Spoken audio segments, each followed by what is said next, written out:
Again, thank you for joining the Designing JSON document model in Oracle Autonomous JSON database. This webcast will be presented by Beta Hammerschmidt, Oracle Architect. At this point, I will turn it over to Beta. Hey, thanks, Marcy. Yes, welcome everyone, and thank you for giving me the opportunity to show you a little bit what's possible with the Oracle JSON database. So what am I presenting, or what are we talking about today? So in the past, and you may have attended one of my presentations that I gave over the last month. So we focused a lot on technologies, operators, etc. But this time I really want to focus a bit more on when to use JSON versus tables, what are the benefits of each model, and also how you can combine the benefits of both JSON and the relational data model. So there will be a bit of concepts here. It's also a question that I get asked very often, like when should I use JSON, when should I use tables? And the answer always had been, it depends. So we're gonna put a little bit of content into the it depends answer today. Everything I will show today, you can do it yourself in an Oracle Cloud database. So there was this link on the prior page, and we will show it again, where you can sign up to get a free account with Oracle. And I believe if you sign up, you get a few credits that you can spend on any cloud service. But for what I show, I will actually use the private, the always free account. I'm using my private email. You could do the same, just sign up, takes 5 minutes, get an Oracle Cloud database, takes another 2-3 minutes, and then you can do everything I'm showing here today. So it's very easy to make use of it. So the invitation also talked a bit about like the 10 best practices, etc. There are, I think, more than 10 best practices, and I don't have a list at the end. I will just mention what's a smart idea and not such a smart idea. So you will get the best practices out of it. So who am I? I'm a developer since 2016 at Oracle, coding. I started on XML. Now I'm doing mostly JSON. And if you like to be informed, just subscribe to my Twitter handle. I typically announce anything that's happening there. I also want to make today's event a workshop so that you can replay it yourself on Oracle Live Labs. It's not done yet, but I will inform everyone on Twitter when it's there. So that's an opportunity to sign up there, or not sign up, but add me to your list of people you follow.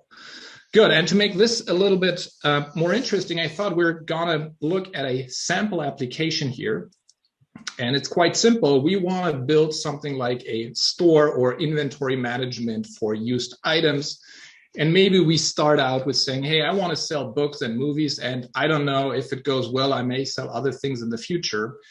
And I start out with listing some properties that every item that I sell or offer likely has, like a title, a type, is it a book, is it a movie, or some future item. There's obviously a price, and since I'm selling used items, there is a field for condition, etc. So these are fields that every of my products has.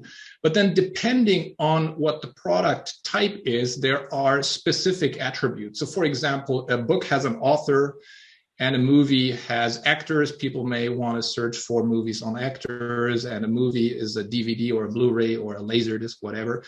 And then the book has one language, and maybe a DVD, or on these discs, you can change your language. So I have a list of languages there. So we really start out very simple here. And as a programmer, I would start in a programming language. So this could be JavaScript or Java. I've picked Java here, and you typically define classes for your business object. So here I'm using a little bit of object inheritance. So I say there is like an abstract class product, and there are two subtypes, book and movie, and they inherit all these shared properties, and then they add their own properties. So far this has been really simple, and maybe I've spent 15 minutes to get everything up to this point. But now the question is, if I want to store these products and find them based on price or some other properties, I need to now find a proper persistency layer where I can store and find my documents. And typically, people, if they go the relational route, they do something now which is called a schema design, and it's done upfront. So before you stored your first movie or book, you need to define the schema.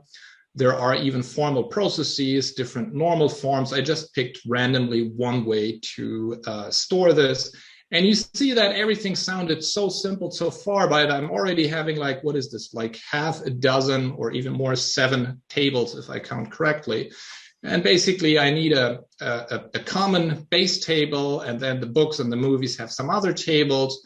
Now, a movie can have multiple actors, and an actor can play in multiple movies. So I have what's called an N2M relationship, that I need this mapping table here.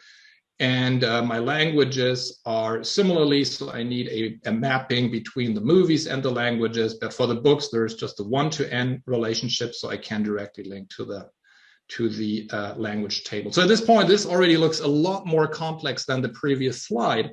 And this is also one thing that motivates people to look at JSON, where they say, hey, I want to really think in terms of business objects, and this normalization, etc., that's really adding a lot of complexity. Yes, then everything here is connected or linked using primary key, foreign keys, basically similar column values.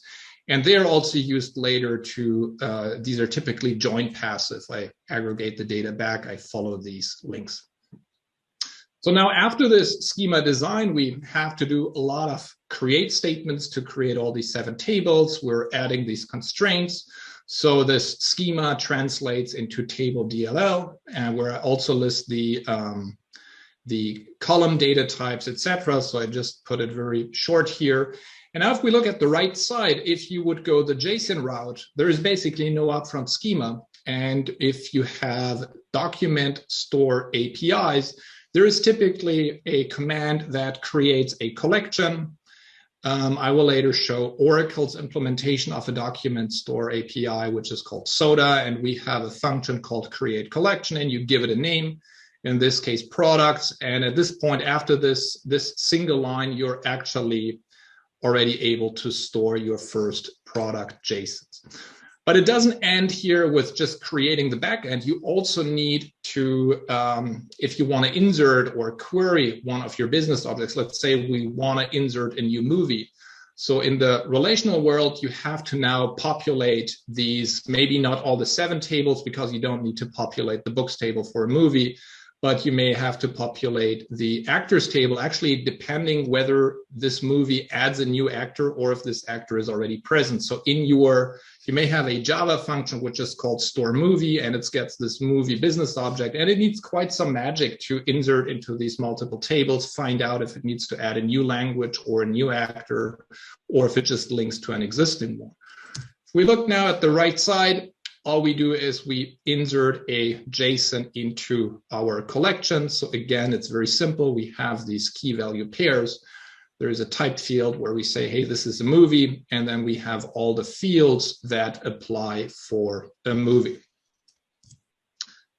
Similarly, it's the same would go for selecting, where we would now do have joins. I think I have this on the next slide. And the key difference here, and this is one thing you really need to understand, this is now one of these best practices, understand the difference between linking your values, which you do with tables, or in the relational world where you use foreign key primary keys to express relationship between data or between information, versus embedding it. So one example here is on the right side, you see the JSON example. So we do embed, for example, all the actors and as well the languages in this document. So all the information on actors is part of this document, whereas in the relational schema world, you would have a movie and that links to an actor. So the information is not stored all in the movie table, but instead you do have links. And these links are actually used when you query your data. So let's say we wanted to find all the movies by an actor. Then we would write a query like this, where we select from products, from movies, from actors, and from this N2M movie actor linking table with a join condition that we pick the proper rows, and then we do select from the products table all the information on the title, etc., from the movie, the format, from the actor, the name. So the information is spread out here in 3 tables. Whereas in our JSON document, we would find the document, and we return the entire document here based on a check on a field inside the JSON. So we could say, find me all the documents where the actor is Jonah Hill, for example. And embedding makes this possible because that information is part of the same document. So again, you see it's getting a lot simpler to insert and find your business objects if they map one-to-one to JSON documents. Good. Let's look at something that's also happening quite often, is that you have an application change, especially initially in the development phase. You may not understand fully what problem you're going to solve, or you may miss certain fields. So let's say we want to add a field on the movies when they got released. So in the relational world, I would have to add a column to my movies table, and I need to adapt my inserts and updates and selects to also reflect this new column. So this is obviously a schema change, but it's still relatively benign. But let's say, oh yeah, in JSON, all I'm doing, I'm adding a new field here. So there is no schema in JSON. If I choose to store an additional field like released, I just add it into my new JSON documents, and it's suddenly there, and it's also immediately findable or selectable using the document store API. Let's look at another type of schema change. We may realize later that there are books that have more than one author, so we made a mistake in our initial data model. So now authors is a string. So now this is getting a lot more complex in our data model here, because author used to be a field or a column where the author name was part of the books table, but now I actually need a foreign key to another mapping table, books authors, which then points to the author. And this is again an end-to-end table. One book could have n authors, and the same author can write multiple books. So this is now a lot bigger schema change here. Now I have to include additional tables. What do I do with my old data? I need to maybe migrate my old records. So I need to synchronize this database change with the application change because the tables change. So again, something that's a lot easier in JSON, where now your author field, which used to be a scalar string, now becomes an array of scalar strings. So again, it's a very easy change, and you don't even have to change your old records to turn it into array. It's fine if they remain scalar values. So you can mix scalar values and arrays here, and the API to find your document actually does not need to be changed. So in this example, it means find the documents where the author either is J.K. Rowling or contains J.K. Rowling. So this find would actually select this document because the name exists inside this array. So even cardinality change, this is how we call them, are very easy to implement using JSON. Well, now you may conclude, great, let's toss relational databases and only do JSON from now on, and let you be warned, it's not that easy. And again, we go back to embedding versus linking, like a best practice. You need to understand that with embedding, you are repeating your values. So let's say on the actors, instead of just having the name of an actor, we also have additional fields. I just picked the year when they were born, and I could say there are typically more fields or other fields. But this is just to show that this data now gets repeated. So we have two movies here, and they happen to have the same actor, and I keep repeating this additional information when this actor was born inside that embedded object here. So here it doesn't look too bad. I mean, I do have a bit of a problem here. If I update it, I have to update more than one record. Well, normally you don't update the date of birth quite often, but you could have other fields which get updated more often. But if you update it, now you have to worry about consistency. For example, if you have multiple occurrences and you do updates, you want to make sure it's really consistent. So That's something to worry about. And it also means that you have indirect, like embedding causes indirect access in your queries. What do I mean with that? So let's say you want to do some query, not on this entire document, but on this embedded actors value. Maybe you want to count how many actors were born in a certain age, or group the actors by date of birth, something like this. Now you need always to go through that product or through the movie to the actor. You don't have something like an actors table, which you can't directly access. There are workarounds using an index, for example, where you put an index on a field inside here that would help you to find individual records quicker. But if you do have something like a group by across all your movies, then you can't, or across all your actors, then you can't go directly to the actors. You basically have to navigate this hierarchy until you find the embedded value. You may say at this point, well, okay, that looks not too bad. I mean, this embedding is fine. I have a little bit of repetition, but what's the problem with it? And the problem is if we look at more than one entity. So as I said in the introduction, we're doing something like inventory management or an online shop. So in an online shop, you do store your products, but you store more than that. You also have people that order one of these products. And you could say, oh, well, now I create like a much bigger JSON where I say, well, there is an order, gets an order number. It got ordered, yesterday.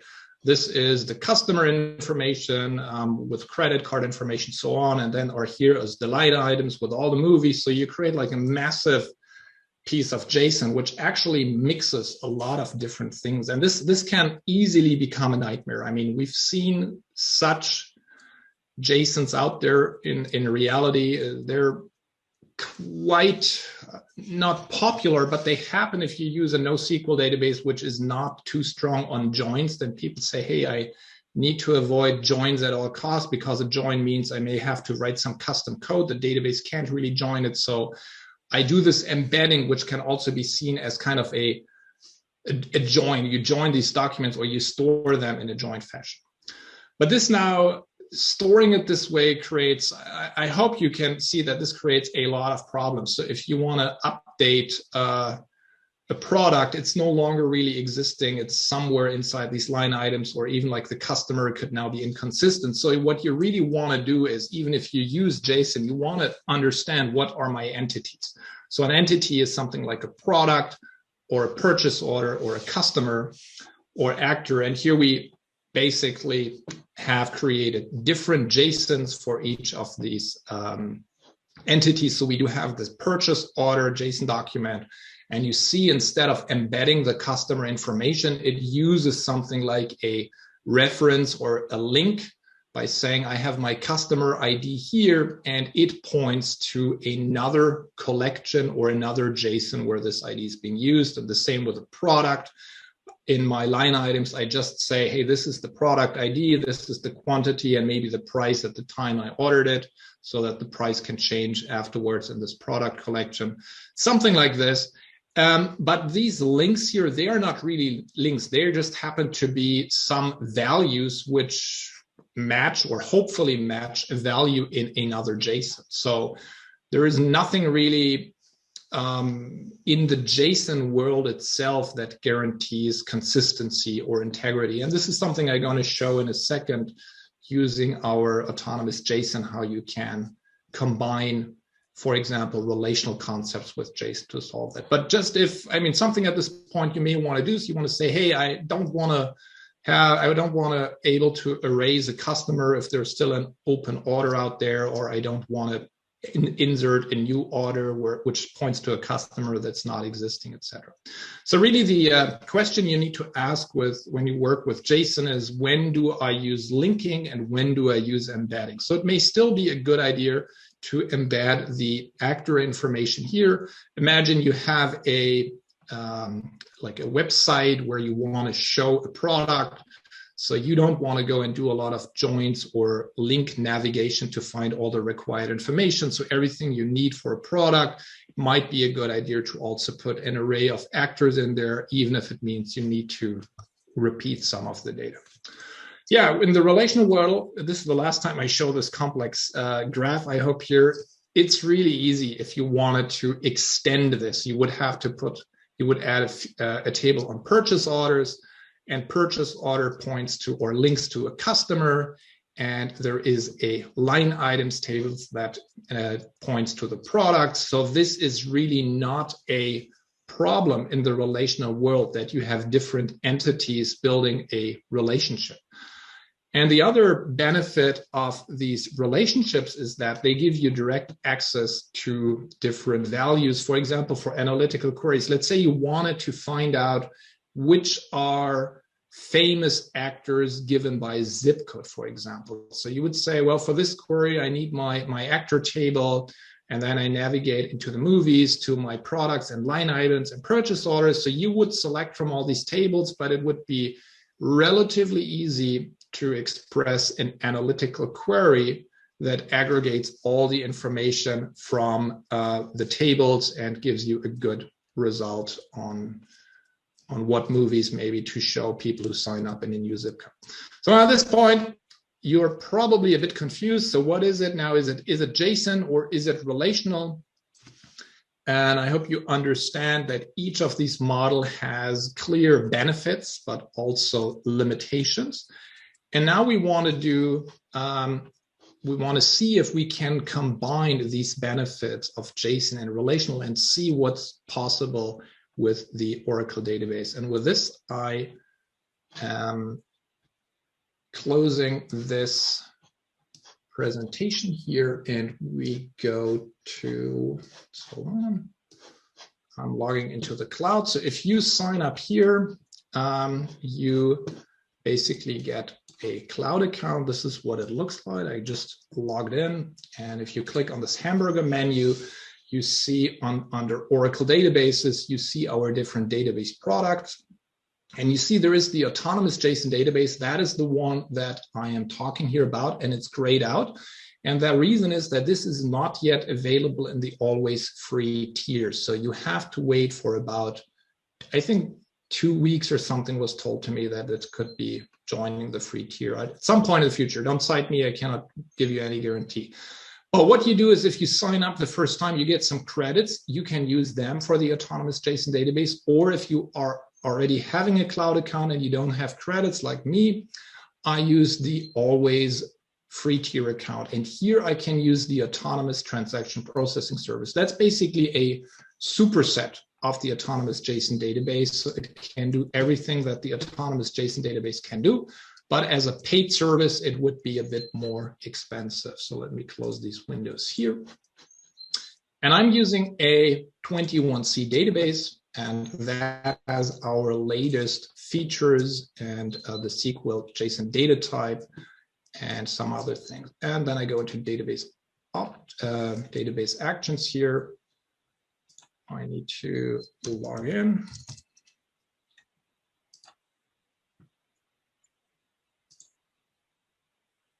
And I am using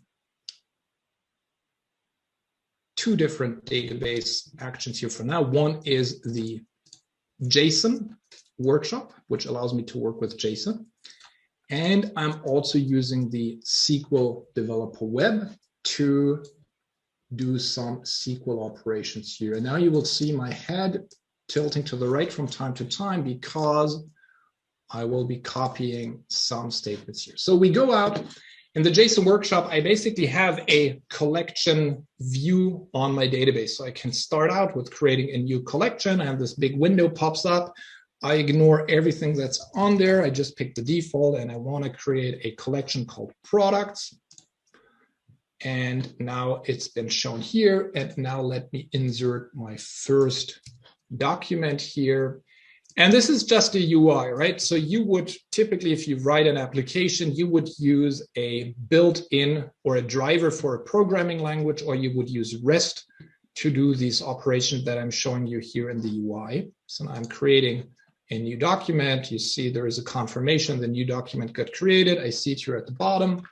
And let's insert another one. This is another movie. Okay, this is the next movie. And one book. Okay. No, this was not copied correctly. Good. So now we have 3 products in here, and I can query them using what we call a query by example. So this is a, maybe make the screen a little bigger.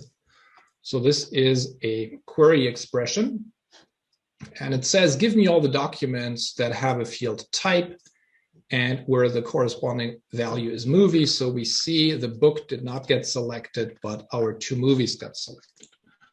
I could also say, well, give me all the movies where the price is greater than 10. So these query expression or filters, they use JSON syntax themselves. So this is why you don't see a greater or smaller symbol, but this $GT. And you can say, well, give me all the movies where Jonah Hill plays. So here you see like a path expression, actors, .name. So I'm actually doing a little bit of navigation to make sure here in my actors, there's Jonah Hill. So these one got selected. And this doesn't mean that the actor equals Jonah Hill. It just means that if there is an array in between, I iterate over the array. And if one of them matches, I select it. So this makes these cardinality changes quite easy. These things can get arbitrarily complex. This is the last QBE I'm showing here, where I say I want to have a movie or where the actor is Jonah Hill and the field actor only occurs in movies, so the book gets excluded, and where language is French.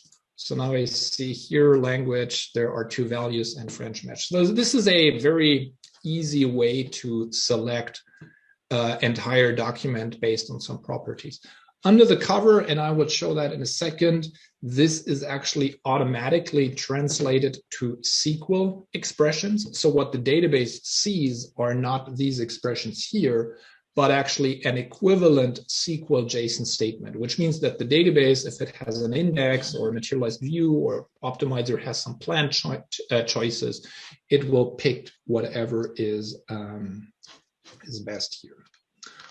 Yeah, and with this, we actually can already go to the SQL, but let me just emphasize this again. This is just a UI to start out with a product, or maybe to do some maintenance on a collection. If you would write your real application, these expressions here and also the insert and puts would be called directly from REST or from our SODA drivers in Java, JavaScript, Python, etc. Good, and with this, we go to our SQL developer web. So this gives me a SQL view on the same data. And we see here there is a products table that occurred. And this is actually the table that backs the collection. And the way it works, let's quickly describe it.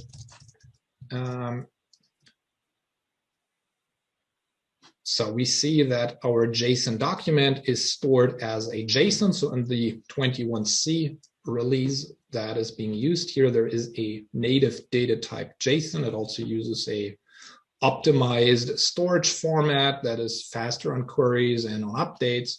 You have an ID that identifies this, this document and some metadata when it got created or modified. And there is a column version that is not to go back to previous versions, but to be able to identify if a change has occurred on the document. So if you have a cache on top, you can just compare if the versions still match.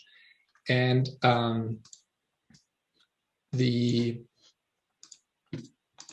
it allows you to validate the if a cache entry is valid or not. So with this, let's just select from our products here.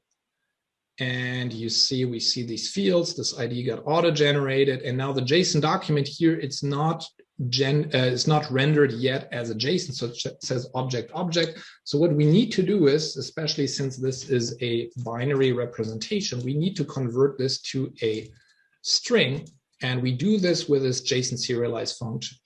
And this is just to show that the data is really there, and it is stored in one column whose data type is JSON, and I can convert this JSON to a string if I want to. It's not stored this way, but it's accessible as a string. Good. Now one thing we need if we have our web shop here, it's quite likely we're gonna want to find documents based on the ID. So I'm creating an index here, and I'm using JSON value to extract the value. So this is the path expression. I have my JSON document. That is the JSON type that stores the entire document. And I can define path expressions to extract the value. And I want to extract the ID, and I want to index it as a number. And I'm creating a unique index here. And also I have this error on error clause, which means that if I don't select any value here, I want this to be raised as an error. So let's create this index.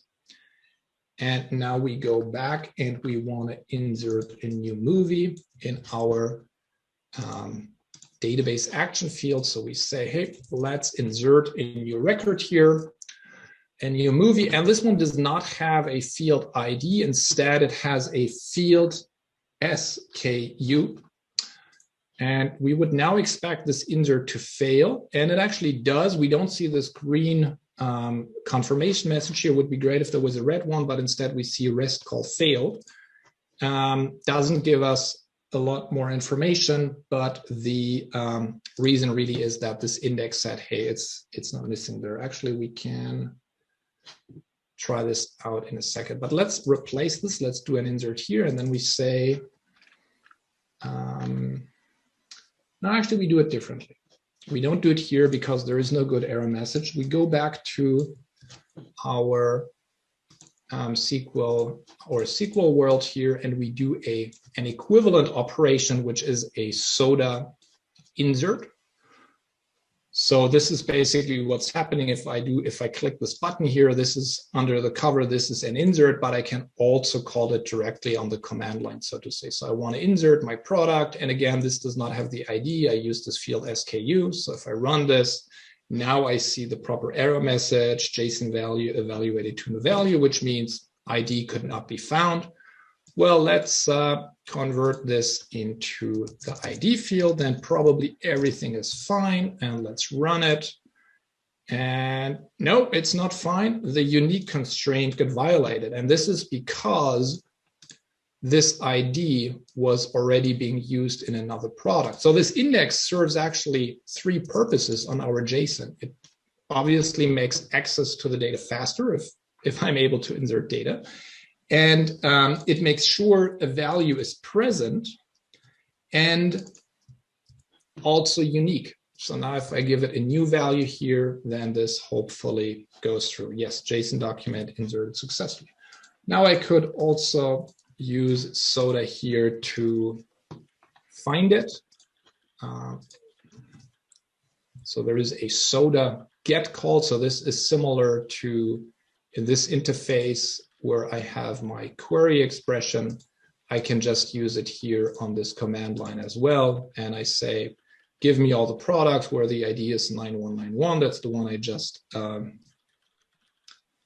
inserted, and you see it's here. We could also try the same in SQL in this JSON workshop.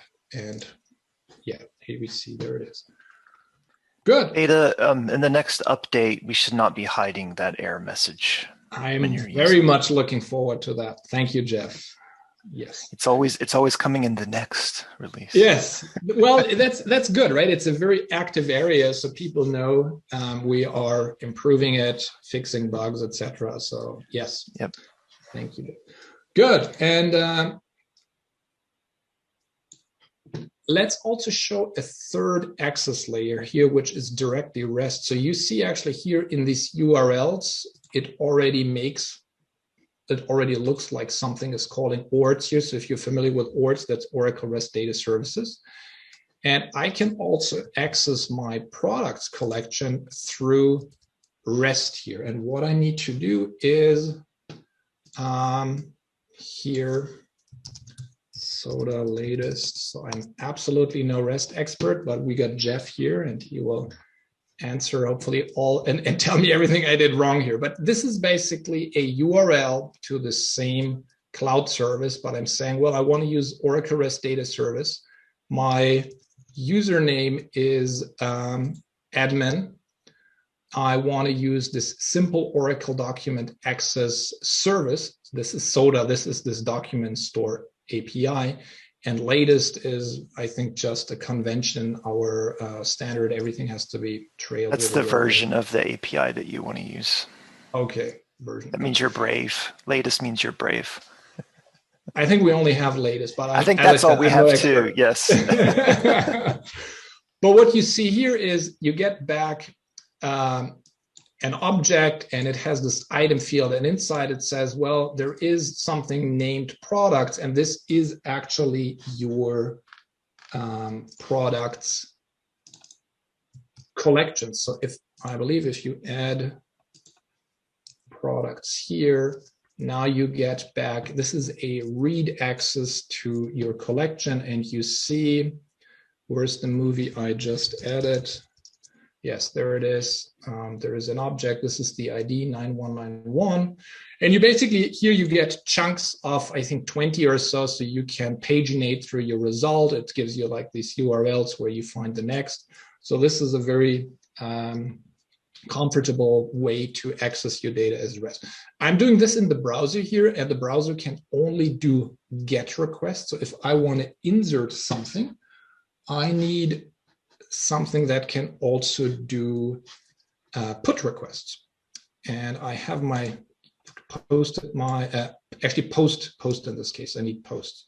So this is the same URL. You see there's products here, and I want to do a post request, and I need to use the proper authorization, and there is an attachment or a body where I want to add a new document or a new product in this case. And you see here, this is actually not a movie, not a book, but I want to add, I decided this, my shop goes so well, and I want to also sell merchandise, posters, mugs, etc. So now I got like a used ET figurine, and I want to add this and sell this. So now I send this, let's see if this works. Yes, I get a result.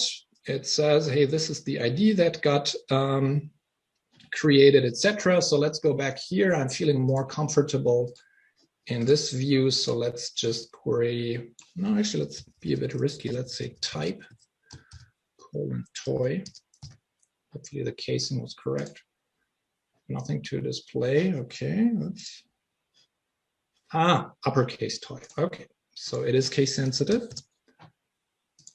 And there it is. So we've just made kind of a schema change here. We added a new type here, and I could have added new fields here as well. But one thing that got checked in this insert was that the ID was present and unique. So if I had not used an ID or an existing value or not a numeric value, would have said, no, you can't insert that, and it would have gotten some result. But maybe let's say at this point, I want to do a bit more of schema enforcement. I want to make sure that each of these products, I mean, if I go and add posters and mugs and t-shirts and who knows what candy, I may really have a lot of different fields here. And I want to make sure at a minimum, every of my products has a title and a price so that people can pay me. And the way we do this is by going back to SQL, and we add a little check constraint. Again, best practice from the relational world. It's not a JSON concept. It's something that's decade-old relational. So I'm saying, go to my products table.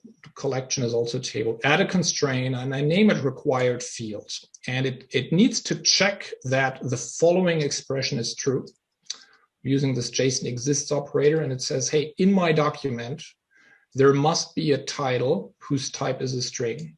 And there needs to be a field price that is a number greater than 0. I don't want to sell things at negative price so that I pay my customers. So now let's run this.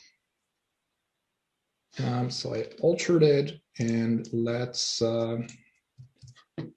go to our SQL developer, to our JSON workshop, and I want to add another movie, Back to the Future.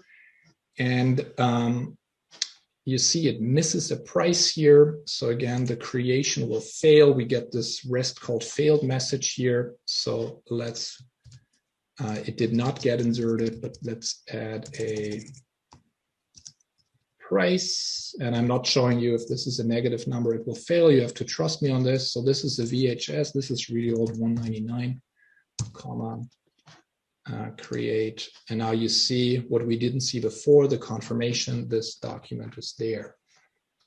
Good. So what I've shown you so far is best practices, like don't forget good concepts from the relational world. You can use indexes, you can use constraints.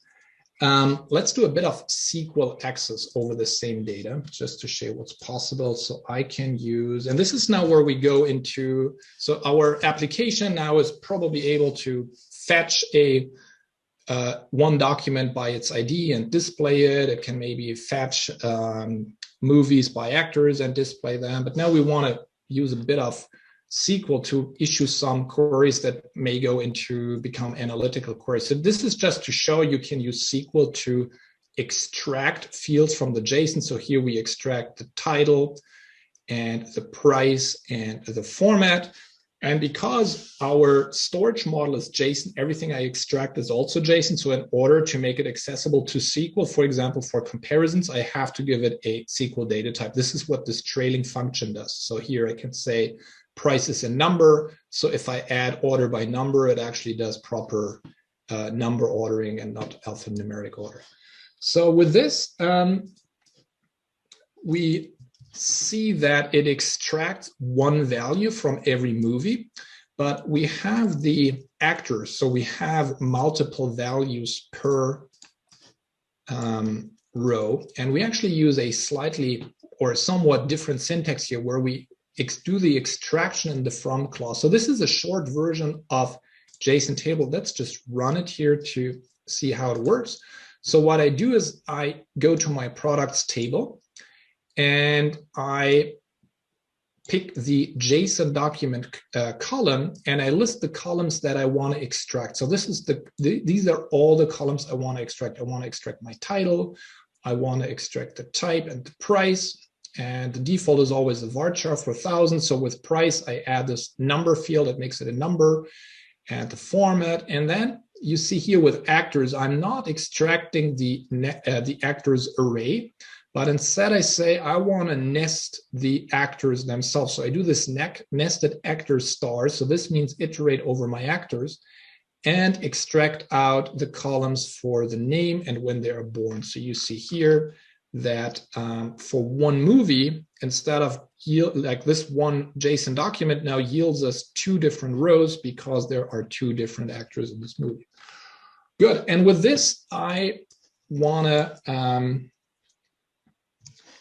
do another interesting query. So let's say we store our movies and every movie has an array of actors, but let's say a lot of people want to find a movie based on actors. So we want to inverse this information, like given a user or given an actor, we want to have a list of all the movies that we have from this actor. So we don't want to run every time someone issues a query on an actor. We don't want to always run a database query. We're not very successful. We want to populate a cache here. And for the cache, it would be a lot easier if the actor name could be used as a key and the movies would be then hashed. So what we do here is I create this mapping. This is the first part of this query. So now we're going really into some analytical queries. So similarly to the previous query, I extract the ID of my movie and the title and the actor. So it's the same way. It's just like new lines and indentations, what I had previously on one line. So I,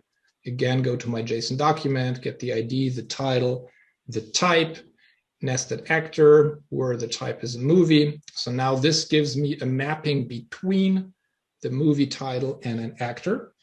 But you see that I do have in my actors table, these are non-unique, or these are not distinct. So let me just add a second part to this query here. So now I replace this select with another with clause, which I call distinct actors, which is just selecting the actors column from this stuff above and puts a distinct on top. So if I run this, I now get all the actors that exist in my entire data set.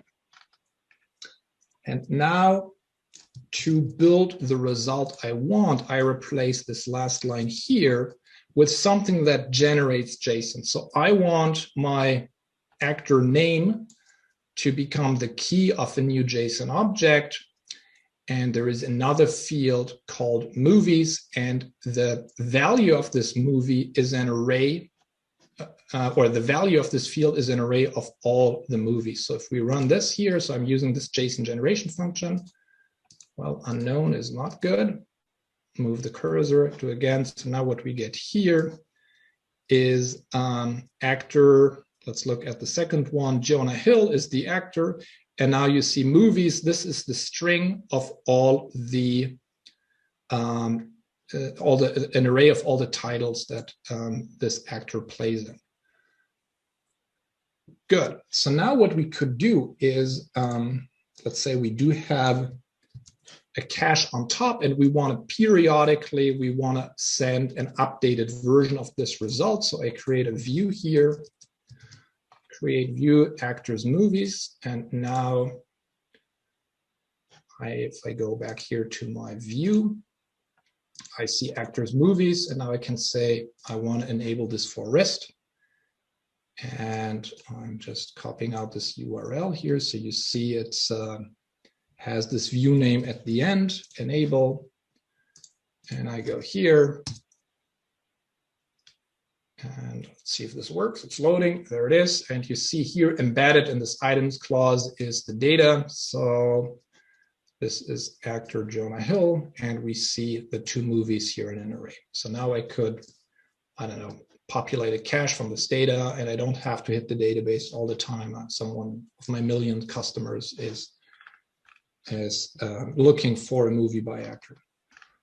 Good. So everything I've shown so far is on the products table itself, but I said earlier that the relational model is really good if it comes at linking, and more or less every application sooner or later will need multiple collections. So now we get to the point where we want to add another collection here, and there is a collection called customers. So now we want to really build this an ordering system, or kind of. I'm not doing shopping carts, but I would do is customers and orders. So let's add a customer here.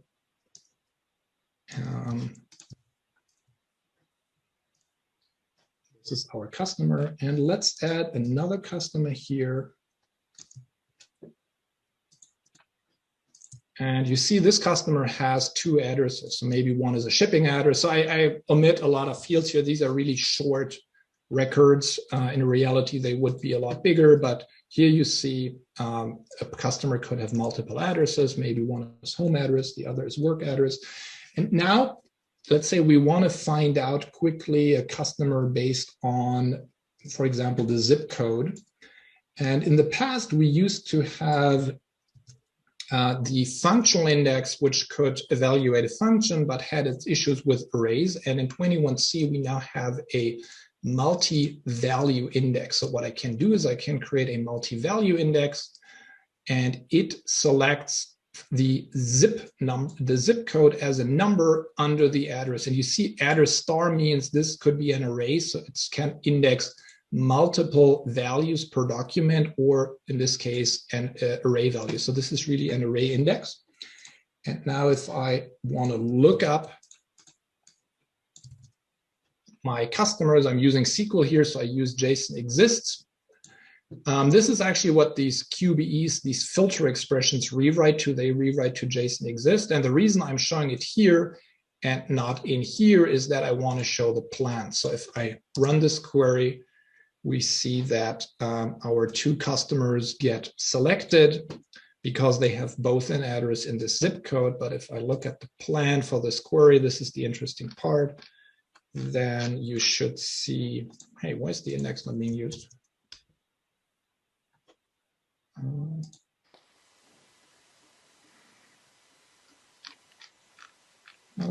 This is the risk doing something live. That earlier today it worked, so maybe the optimizer decides. So now this will complain that it is already in use. Yeah. Well, that happens. I'm kind of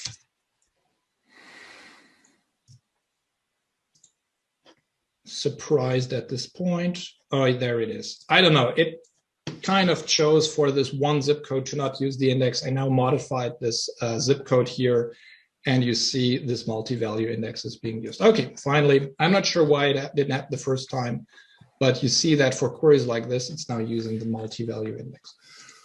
Good. Now let's also do another collection, orders. So we'll create our orders here. No, not a new JSON document. We want to create a new collection, orders. And I want to now insert a new order. But if you look at this order document here, the customer ID is junk. There is no customer with ID -19. And a lot of people who work with JSON write custom code to make sure that on every update, etc., these things work. And this is, I think, the last thing I will show you here, because we run a bit out of time. And what I do is I will solve this problem again by relying on a relational concept. So I create virtual columns where I extract, for example, the ID from my customer. This is the customer ID. And I, let's just quickly, and then I do the same with orders. I create a virtual column on orders where I use the customer ID. And then all I do is I add a foreign key, primary key, or foreign key, primary key relationship between these two tables. Tables ordered, altered. And now if I create this, we would again see this REST call failed. So I was not able to insert an order because it pointed to a non-existing customer. So if I replace this with a customer that exists, and just have to scroll now what customer IDs I used. I think I had 1, 2, 3, 4. Then again, this succeeded. And similarly, if I go to my customers table now, and who's 1, 2, 3, 4 here, Riva. Now, if I wanted to delete this, are you sure to delete and unable to delete? So I cannot delete a customer who still has an active order in the order system. Good. With this, we go back to our slides here, and I hope you understand now that it's not really about JSON or relational, but rather about how to combine the best things. Another example, just very briefly, it's not about storing JSON, but exposing data as JSON. So a lot of companies have a relational data that they want to expose as JSON for a microservice REST call. And often they build logic outside the database that builds the JSON, and then they store the JSON in a NoSQL database, and they have to use different REST drivers for different databases, and they have to maintain this glue code or the generation code. And this is also a lot easier if you do that JSON generation directly inside the database with our SQL generation options. Not only is your data in sync and consistent, but you can also rely on the same REST drivers for both relational access as well as for JSON access. Yes, and this is just, this entire presentation was just one example of what a converged database is. So the Oracle database supports obviously tables and JSONs, but a lot of other data models as well, like text or XML, spatial and graph. And it's not only about the ability to store documents in these different models, but also to convert them. Let's say store your data as JSON, but then make it accessible to or view it as a table data, relational data, if you want to do analytics over it. Now you may ask yourself, well, these features are really, really good, very powerful, but does it come at a performance expense? This is now a benchmark specific to our JSON cloud service, and it compared the performance between this cloud service and some competitors, and it found actually that with a increasing workload, we're actually, or with a significant workload, we're actually at least 2 times faster.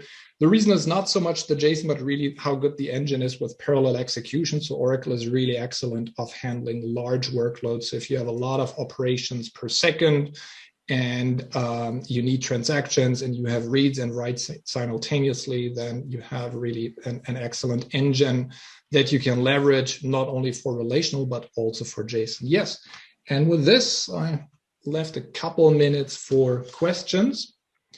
And again, everything I've shown you, you can do yourself. We're actually planning to turn this into a full workshop on Oracle Live Labs. So we'll inform you once that's ready. It's not there yet, but in the meantime, you can just sign up here and get your free cloud account.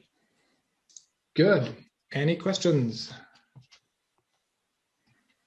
Thank you, Beta. That was a great presentation and demo. I think it was very informative. There's a couple of questions coming in. First question is, how about updating a specific row over a million rows? Yes. A record Yes. over a million rows. I had that example. Let me quickly share that. Because of time reasons, I omitted it, but we go quickly back here. It won't take long. So the example I had was, let me move this out. So the example was to do a price change. So let's say our shop really goes well, but there is more demand, so we can increase our prices. So what I do here is I want to update my price field, and I want to do an update by 10%. So what I do is I extract this old value, the price, I multiply it by 1, like I do this 10% addition. And obviously then I could have more than 2 digits after the dot. So this is why I put this round on top. And I also add a new field, last updated, that tells me when I last updated this record. So this would be a update. Well, it's not million of records, it's just 6 here, but this is actually because we use JSON data type under the cover, it does do a piecewise update on the disk. So it will be significantly faster than replacing everything. So now if we go through here, you see the price, it's had these odd prices here. And if we scroll all the way to the right, then, well, let me make you, should be seeing that there is a, yeah, this last updated field got injected here, so we know when we did the last update. So this JSON transform can do multiple operations in one path, or you could also remove things, set things, rename fields, etc. Good, perfect.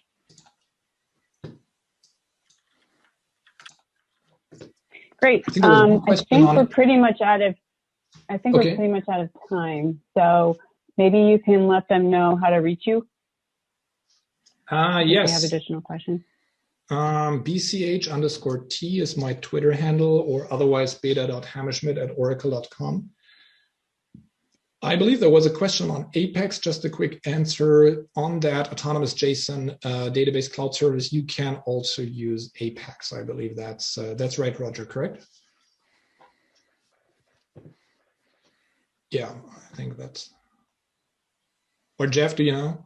Apex is part of AJD, right? Absolutely. Yeah, yeah. Apex is available in all of the autonomous implementations. Yeah. Great. Awesome. Well, thank you very Thanks much for attending today. Again, we will be providing the slide deck and the recording in the next few days. And if you have any additional information, you can contact us directly. Cool. Thank you so much. Hope you have a great day. Goodbye.